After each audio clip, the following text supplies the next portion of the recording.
Hi, I'm Cheryl Kagan, very proud to be the senator for Gaithersburg and Rockville. Welcome to this week's edition of Kibbitzing with Kagan, brief conversations with people I find fascinating.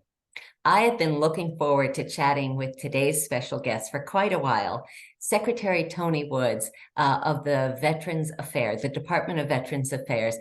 Thank you so much for taking the time to join us. We're going to have a lot to talk about. I think you're right. And no pressure. I didn't realize that everyone you talked to was a fascinating person. So I hope I can live up to it. I think you can. So I'm going to give viewers a little bit of your background, which is just extraordinary and historic. First off, you were born on an Air Force base to a single mom, and correct anything we get wrong. You went to West Point and studied economics and political science. Later got your master's at Harvard in public policy, and then finally came to Maryland and went to University of Maryland for your MBA. So that's your whole educational background. But interspersed in all of that, you were a captain in the U.S. Army, worked for the governor of New York, worked at Service Nation in private practice for corporate, was a White House fellow, worked for President Obama in Iowa as deputy field director, so many fascinating things. So let's see, before we dive in, is there anything you want to amplify about that? Oh, that is a good question. Well, I guess I would say the thing I would just sort of add to it. So military service in many ways was the family business. So my grandfather retired at Travis Air Force Base where I was born, and my mom was also in the Air Force. That's why I was born there. Yep. And military service kind of continues. So I'm currently a major in the Army Reserves, Yep. serving at the Pentagon. Yeah. Since 2014. Yeah. So thank you for your service, past and present. Thank you. So we have to talk about don't ask, don't tell, which is just such a painful topic, I think, in our nation's history, and certainly affected you. Why don't you tell us a little bit about the trajectory? Yeah. So, I mentioned my mom, and you mentioned that I was raised by a single mom, right? And so she worked as a housekeeper. She worked 6 days a week. She cleaned houses by day, cleaned offices by night. And while it afforded us kind of a middle class lifestyle, at least what felt like it to me, she wasn't going to be able to pay for me to go to college. And so I knew that I needed to find a different route. And so getting an opportunity to go to West Point, where you're going to get a great education for free in exchange for service, Yes. meant that this was really important to changing my life. I knew that the don't ask, don't tell law existed, but to me, it was worth the risk, essentially, of joining military service, which was very much in the family tradition. I grew up, all my friends' parents and other things were, sort of served, and so this was going to become a really important opportunity for me. But I'll tell you one brief moment. When I was at West Point, I was a sophomore, and there was a couple, two men that were dating. They got discovered. Mm. It was a bad breakup. One of them sort of showed up at the other person's room, kind of pounding on the door, throwing clothes in the hallway, that sort of thing. The two of them were kicked out of West Point within a matter of days. And Wow. so for me, that had this sort of searing effect of making me realize that being gay in the military was very dangerous. Mm-hmm. And so for about the better part of the next decade, I remained closeted because of that, in order to abide by the don't ask, don't tell policy. Mm-hmm. It actually wasn't until I got an opportunity to kind of step away from the day to day of military life, which is really, for better or worse, very involved in your personal life. They need to know if you're going to be deployed, the impact it's going to have on your family. So there's a lot of kind of keeping tabs on your family situation. Mm-hmm. And so I had known after two deployments to Iraq, where I had led over 80 soldiers combined, that my sexual orientation didn't matter one bit to my soldiers, Right. and that our military had patriots from the LGBTQ community serving all throughout. And so this policy really wasn't serving us well. And so when I decided that it was time for me to come to terms with who I was, accept that I was gay and that this wasn't going away, Right. um, I realized that, I didn't want to be a part of an organization that was going to force me to compromise my values or my integrity. And so I came out, that kicked off an investigation, and it resulted in me being discharged from the military. was very Mm, fortunate that I got an honorable discharge, which allowed me to have access to many of the benefits that veterans are afforded for their service. yes. I worked on repeal. I was one of many, many folks who were advocating for its repeal and was really, really delighted when President Obama signed that into law when it finally went away. Yes. Yeah. Um, I'm so sorry you had to go through that, and thank you for your advocacy and for now being able to live your full life. Excellent. Let's go back. I want to go back to just one more thing. On September 11th, 2001, you were at West Point. What was it like being on campus? How did that affect you and your classmates? Well, as you can imagine, West Point is just up the river from New York City, right? And so it truly changed everything, right? West Point always felt like a very serious place, but war in many cases was kind of in the abstract, right? This was the Gulf War was very quick. You studied about wars of the past, like Vietnam and further back, but it was always something that was just sort of theoretical. Yes. Um, when 9/11 happened, I remember watching on TV later that evening and seeing President Bush essentially say something to the effect of, and to our US military, be ready. Mm, And it was sort of one of the first times where you feel like the president is talking directly to you. yeah. And it overnight changed the way our West Point experience would carry out. Physically, just in the immediate sense, what was kind of a tourist attraction, much like the US Naval Academy, Mm, where it's pretty easy to kind of come and go. That changed overnight. I literally had professors who were on guard duty, guarding the gates. To the way we trained, the way we operated, the way we practiced, we knew we were going to be going to war. And mm. sure enough, I graduated in 2003, and then ended up doing two almost year-long deployments to Iraq as a result. Wow. Wow.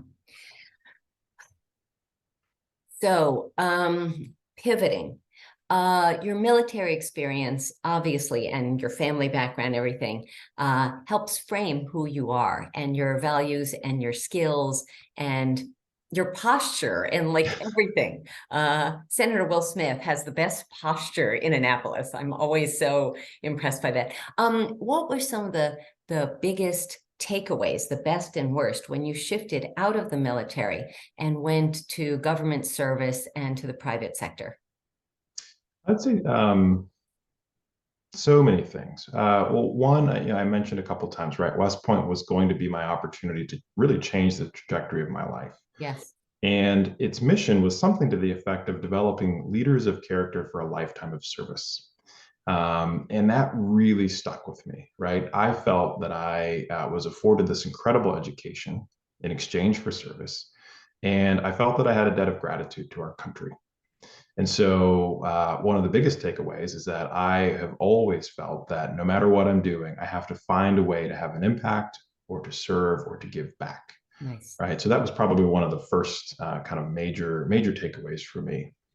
I would say during the course of multiple deployments, you don't have the opportunity to hire your platoon, right? You Mhm. don't get to choose, right? A random number generator kind of determines this soldier is going to be assigned to this unit.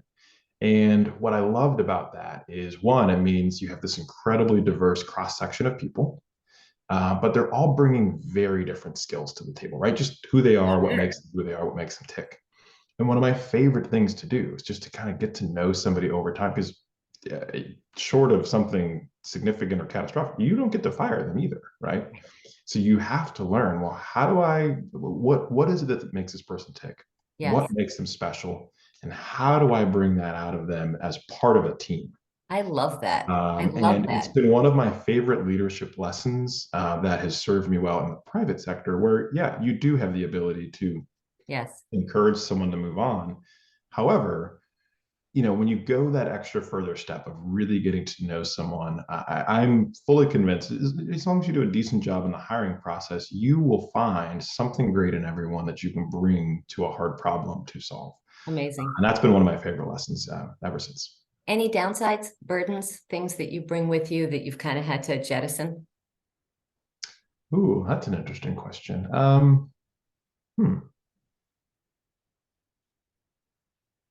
Well, I will say the military is a leadership laboratory, right? It is a leadership factory. Leadership is from day one is one of the most important things you can do. I would say my experience in the private sector has actually been, and out of military service. There's a wider range of tools that I think leaders often can bring to the table than you often see sort of demonstrated in the military environment, right? So, positional authority is something that you have when you're serving in the military. That's Yes. not really something you always want to rely upon in other settings, right? And of course, good leaders in the military also don't rely on the rank on their shoulder to kind of motivate people. Mhm. But it is something you can fall back to if you need to, whereas in many other settings outside of the military, it isn't quite the same option. Not so much that. Okay. Well, let's pivot to where you are now. There was just so much we had to cover before getting Sure. where you are. So, first off, getting this job. Did you know Westmore before? Had you crossed paths as White House fellows or alums? What was the interview process like? What was it like getting the call? Yeah. So I did so when I applied to the White House Fellowship in 2010 timeframe. So I was a part of the class of 2011, 2012. Yep. And during that process, it's often encouraged to talk to other White House fellows who have done this to kind of understand the application process and the interview process. Yep. And somebody mentioned, hey, you got to talk to this amazing guy, Wes Moore. He did the program a few years ago. Like, hopefully he'll take your call. Sure enough, I'll call him Wes for now, took my call. And as you can imagine, absolutely incredible, just blown away. Of course. And so surprising, right? And so we sort of stayed in touch throughout. And then when he decided to run for governor, and obviously I lived here in Maryland, I was just elated, right? Because that this guy with incredible values and incredible vision we have the opportunity for him to be our governor. Yep. My husband and I, we hosted a fundraiser for him during the primary, Nice. and just this is a chance to support this guy who we truly believe in. And if more people hear about him and get to see him, then he's gonna win this thing. Agreed. Agreed. How we thought.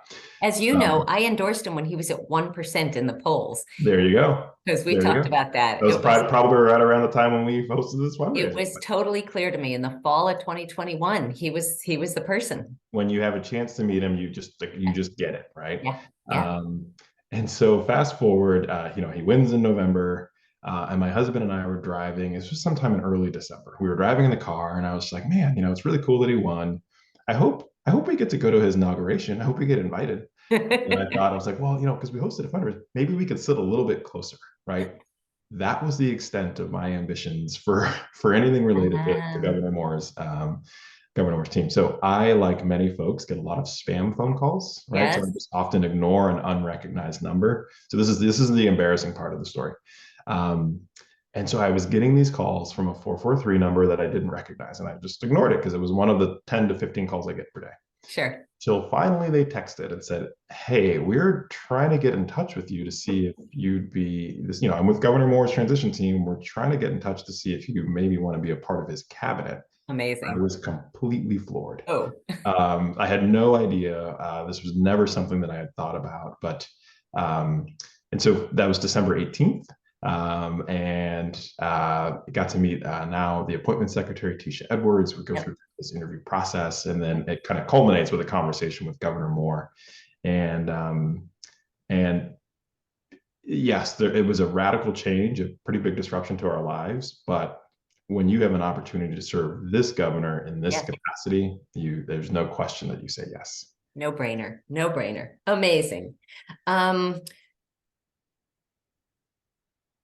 Okay, so again, I'm trying to figure out where I want to go next because I've got a million questions for you. So you inherited a lot, good and bad.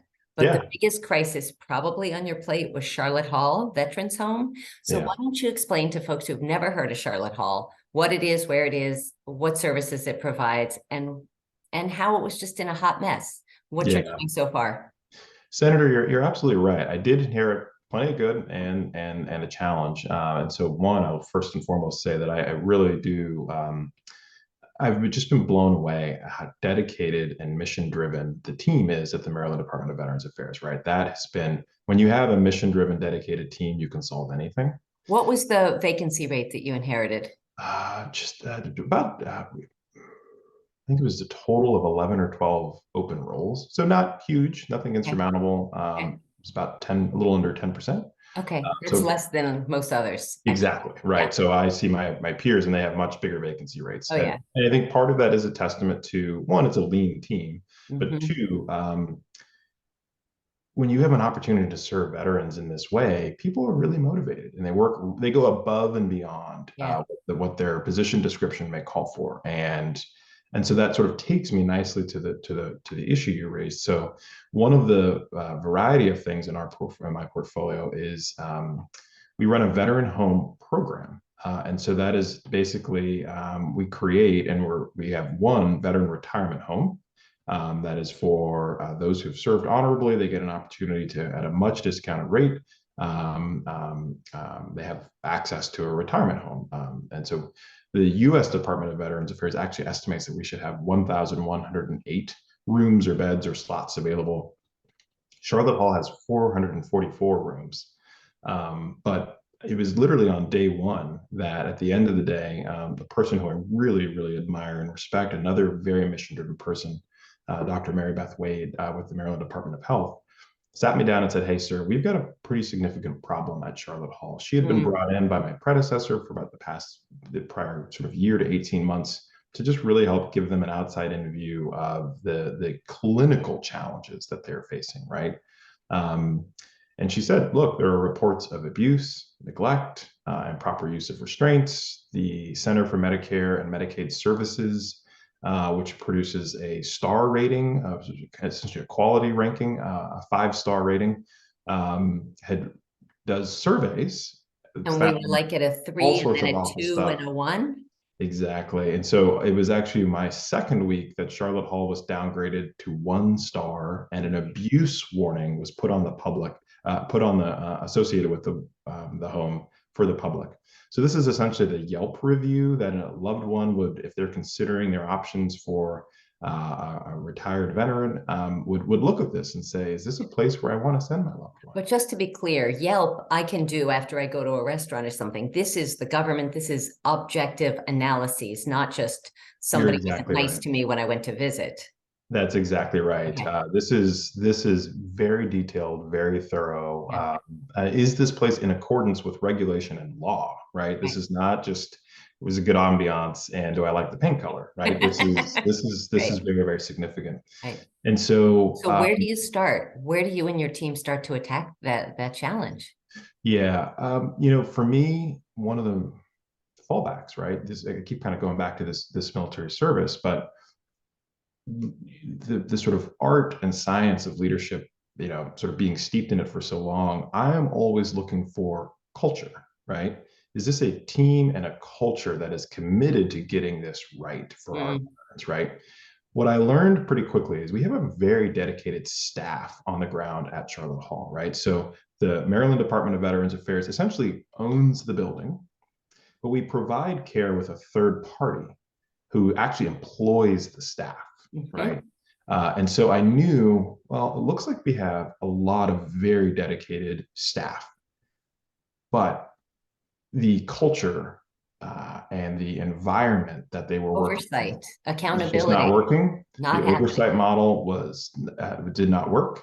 Yep. The contract was not structured in a way that aligned incentives, right? And what was clear was, the staff who lived there or who worked there and the residents who lived there were suffering as a result of a bad model. Yeah. And so for me, after a lot of deliberating internally, a number of conversations externally, we made the decision that it was time for a total reset. Yeah. And as hard as that is to do, it's one that I think was absolutely necessary. So we've actually brought in a new management contractor, really with the mission of immediately stabilizing the situation, returning to high quality care, and then allowing us, the state, to have the time to determine, well, what should the long-term care model be at Charlotte Hall? And so that's our next project. Okay. So to be continued, and this is getting a lot of press attention. So folks who are interested can definitely check Maryland Matters, the Baltimore Sun, Washington Post, and so many other places. But we've Absolutely. got a million more topics to Let's do discuss. it. So, So, as you know, I work a lot on 911, and its first cousin is 988. And I Yeah, an am incredible astonished, service. really incredible service. It went live nationally almost a year ago now, and people still don't know about it. 988, for anybody who doesn't know as they're watching, is a crisis hotline or suicide hotline. If you know anyone, it's a 3-digit number anywhere in the state, anywhere in the country. How can you help roll it out? How can we help veterans with PTSD or other suicidal or other thoughts? Mm. So one, thank you for your just calling attention to such an important resource. The piece that I would also add is that it's at 988, and if you're a veteran, you have the option to press one, right? And there's a reason why that's the case, because that sort of would then steer you to those who are able to work with and to support a veteran who's in crisis. And I think the reason why it's number one is it's really, in many ways, it's a reflection of the fact that we lose a very staggering number of veterans every single day to suicide. Um, that is actually why I was so happy to see when I started. I knew kind of coming in that that's absolutely going to be one of the number one things that I would want to focus on as Secretary of Veterans Affairs. I was really pleasantly surprised to see that Governor Hogan had joined onto or signed on to the governor's challenge to end veteran suicide. Yes. And what that essentially means is that a state is committing to take a whole of government approach to addressing veteran suicide. That's looking at substance misuse as one kind of key component, housing as another key component. Of course, access to good quality mental health and wellness services is another. Yes. And then I think you could also say employment is a pretty important factor We in are this. going there right now. There you go. Okay, so job opportunities can be challenging for everyone, but certainly if a veteran has mental or physical disabilities, that amplifies it even more. Mhm. When you and I very first met, we talked about my bill that I call Freedom to Serve, Yeah. which is allowing people who have been honorably discharged, who have served our country, who want to serve in police forces, local police forces, regardless of citizenship status, to be able to continue to offer that kind of service and courage. Why don't you talk about, if you want to speak to that, or other job training or job opportunities that you're looking for and working on? Well, Senator Kagan, I think one of the reasons why I was so excited about the bill that you proposed is actually really born out of personal experience. So I mentioned that between kind of both of my deployments to Iraq, I led a combined total of 80 soldiers. One of those soldiers was born in Mexico, Mhm. and he was using this as an opportunity to serve the United States for Yes. the purpose of gaining access to citizenship, right? And one of the most phenomenal soldiers that I could have possibly asked to serve with. Nice. And so when you mentioned this as a potential option, it just clicked because I realized that we have, patriotism doesn't necessarily mean that you were born in this country, but if you are willing to stand up for its values and put your life on the line for it, Yep. that says a lot about the character of that individual. And those are exactly the type of people we need in first responder roles. And so I think it makes a tremendous amount of sense. It Um, also, just to be clear, it also brings linguistic and ethnic diversity, which helps our communities and provides better service. that's exactly right. And you're touching on such an important component, cultural competency, frankly, Yep. right? Where these individuals can bring that just much more nuanced view to the work, and be able to relate and stay connected with communities, because we know community policing is a much more effective approach than just sort of locking folks up. Yep. So I think it's a brilliant idea. I think we have plenty of veterans who are skilled and equipped and ready to serve, and I think this is just another angle that adds to that, that I would love to see pass in the next session. Thank you. So there are so many other pieces of your job, and I have on here. So in addition to employment and healthcare, there's homelessness, there's job training, there's education, there's so many things. Give us one example of how you've partnered with another member of the extraordinary Moore Miller administration's cabinet. Oh man. So I guess there's a couple of ways. So first and foremost, it's awesome that the Maryland Department of Health is led by Secretary Laura Herrera Scott. and she's a Mhm. veteran, a combat veteran, right? And so she's just one of my favorite people in the administration. Is just so Nice. hard charging and just an Yep. incredibly inspiring leader. Her department really, as I mentioned, Dr. Mary Beth Wade has been serving as an advisor, but her department played a fundamental role, not only in helping to inspect Charlotte Hall and helping us to understand the challenges there, but then when it came to changing over administration, her department was there every step of the way and helping us to make sure it's licensed and ready to go. Right. So there's that. Secretary of the Department of Housing and Community Development, Jake Day. Nick Day, also a veteran. Exactly. Also a veteran. And he and I are really excited about partnering on specifically veteran homelessness, Good. right? How can we take Of advantage course. of HUD VASH vouchers to The address U.S. homelessness? Department of Housing and Urban Development, HUD. Oh, there you go. There you go. Caught me on an acronym. You're There you exactly. go. That's fantastic. I work with nonprofits a lot. What nonprofits do you work with, and what services are they providing to our veterans? The one thing I would say is that the veteran space is filled with some really phenomenal nonprofits. I'm going to point out some of the negative side too, right? There are a lot of well-meaning, well-intentioned nonprofits, but there are also nonprofits that exist really for the purpose of taking advantage of sort of the national goodwill, Yeah. right, as it relates to veterans. So I would encourage and caution veterans to take a good hard look up a 990, the IRS report, look up a Charity Navigator score, do a Yeah. little bit of digging before you sort of take advantage of services. But I will say there's great nonprofits out there. One of my favorites is Blue Star Families. One of the things that it actually is in my department's mission to support veterans, active service members, and their families. Good. Good. And Does so Blue Star Families work specifically in Maryland, or it sounds it like does actually. So it's a national nonprofit that okay. advocates and sort of amplifies military family and military connected community issues. But they have a chapter in the national capital area and in the Baltimore area. So if someone wants to make a donation, could they earmark it to help Maryland families, Maryland veterans? That's my understanding. Yeah, absolutely. Okay. So Blue Star Families is another one, is a phenomenal one. Reveille Ground. They are doing a great job of sort of connecting. So if an individual, it's almost as like no wrong door approach. If an individual veteran comes in and wants to take advantage of a specific service, well, they can connect them to a number of other vetted nonprofits that are interested in supporting them. Perfect.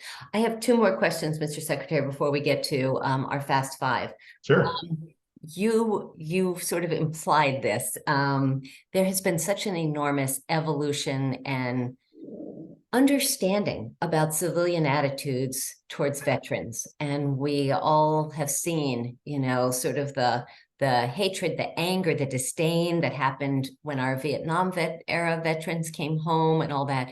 And now we all understand it better, and we all thank people for their service. So what's one thing that a civilian should know or can do? You've talked about charitable contributions. Is there anything else that someone who is not serving or has never served, some way they can show appreciation or support? Yeah, I think one, you're absolutely right. Our Vietnam veterans did not come home to a grateful nation. I'm so thankful that they helped to teach our country because my experience is now very, very different as a result. Yes. I will say it's important to go beyond thanking someone for their service and really starting to try to get to know that individual better. One of the things that I'm really focused on as secretary is ensuring that people understand that not all service members or all veterans are wounded warriors, right? We have some who have service connected injuries that we certainly want to make sure we take very seriously. But at the same time, that veteran who might be carrying an injury is also potentially a business leader or an entrepreneur, a civic leader. Sometimes they go on and become governor of states, right? And so the veteran experience For someone who doesn't understand the reference, Governor Westmore is a veteran, a very proud veteran. That's exactly right. And so I'm just saying that the veteran experience is not just about the injuries we might carry, right? There's also a tremendous amount of skills, and Yes. taking the time to kind of get to know an individual story can help show you that. Good. We are at, sorry. We are at the 1-year anniversary of the Dobbs Supreme Court decision on abortion. Can you talk about briefly about women veterans currently serving at home or abroad and how they can access abortion care? So I know this might be a little bit off your normal lane, but I am interested to know about their rights, reproductive rights. Yeah, absolutely. So a couple quick things come to mind. One, I served on then Secretary Bob McDonald, U.S. Department of Veterans Affairs Secretary Bob McDonald's Advisory Committee on Minority Veterans. It was a really impactful and shaping experience for me that informs my work today. One of the biggest things I walked away with is women veterans often underconsume the benefits that they have earned through service, right? Which is actually why it's so important that you not ask if somebody is a veteran. Instead, you should ask if somebody has served in the military.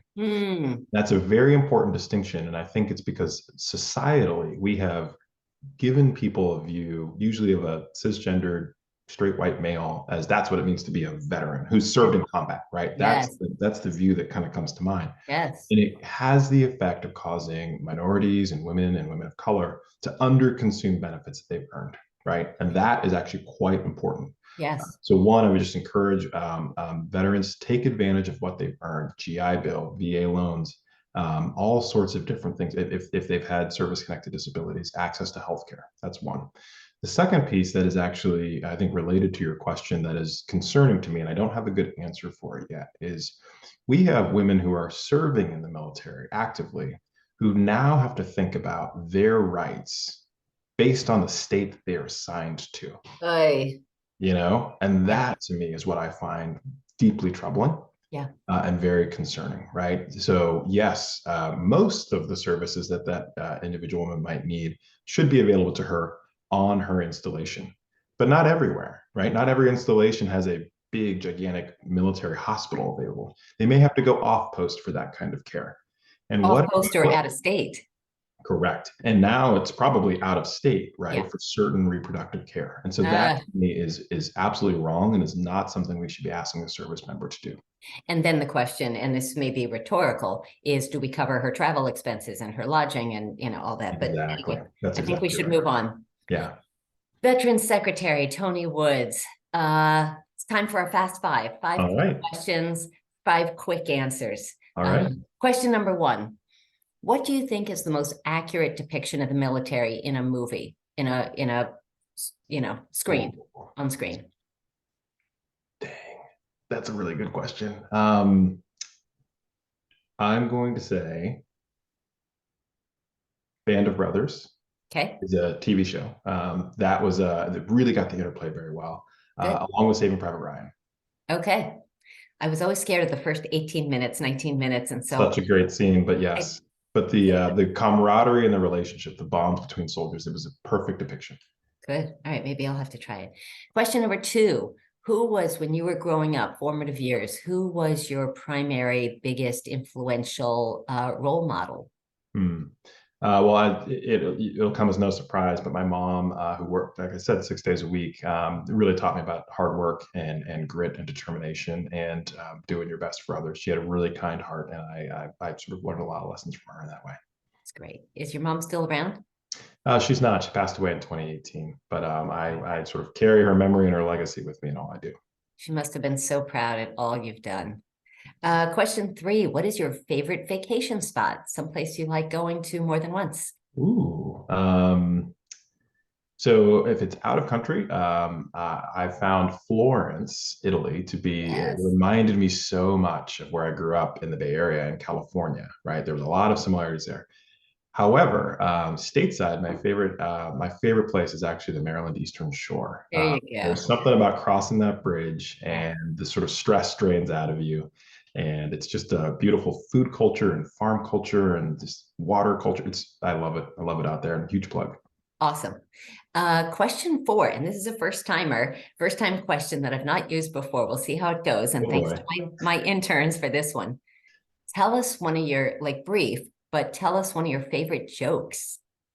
Oh my goodness. It's going to. So I will say one of the beautiful things about military service is there's a lot of off-color, inappropriate jokes, and therefore they're inappropriate for this setting, and I cannot tell them. That's why I'm going to punt. I'm sorry. Okay. All right. Sorry, Mary. Yeah. That was not going to get used. The fifth question, the one I asked of all my guests, Secretary Tony Woods, Veterans Affairs. What is your hidden secret superpower? What's a skill or talent you have, something you're really good at that most folks can't do? Oof.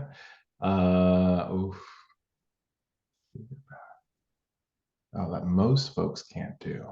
Dang it. I'll say one of my favorite things to do that I was able to do this weekend is cooking is a way to de-stress and to stay connected to home, right? And to sort of shed the workday. So having the patience and the discipline to make homemade fresh pasta of all sorts of different shapes and sizes and varieties Nice. is one of my favorite things to do. I don't know that I would say I'm better than others, but it's a true pleasure, and it's a secret gift. Good for you. That's awesome. Well, Mr. Secretary, Tony Woods, thank you so much for your time. Thank you for your service to our country, to our state. Thank you for being a part of the Moore Miller administration. This has been so fun. And I am so psyched when I push stop recording to find out how the Chat GPT projected and predicted some of my questions. But I look forward to seeing you soon and working with you in the years to come. Stay well. Absolutely. Thank you. It's my pleasure. Take care. Bye-bye.